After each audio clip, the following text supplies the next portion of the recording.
Hello everyone! Welcome to Juliet's Journey. Working student pala ako na pinasok na rin ang pagiging YouTuber. Sana tulungan niyo ako kahit sa pag-like, share, comment at subscribe sa channel kong ito. At para updated na din kayo sa susunod ko video.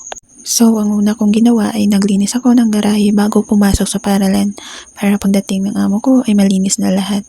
At saka sinunod ko na din yung kwarto ng anak nila at saka nagsaing na din ng pananghalian para may makakain na sila pagdating nila. At sinunod ko na din yung pagluluto ng gulay at fried chicken. O, diba? Sobrang sarap. Mas masarap pa sa akin. Charet.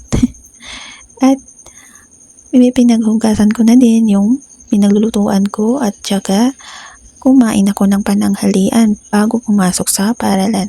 Pagkatapos noon nagligo na ako at saka kunting retouch lang sa mukha para magiging fresh din tingnan.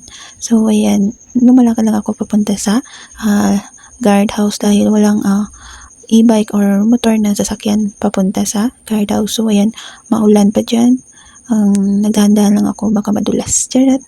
So, hanggang sa nakasakay na ako ng jeep at hindi ko na na-videohan yung pagklase ng teacher namin kasi may pinagawa siyang activity sa amin. So, ayun lang. Pauwi na ako. So, thank you for watching guys. Sana tulungan niyo ako sa pag-subscribe at saka pag-share ng videos ko. Thank you so much. God bless.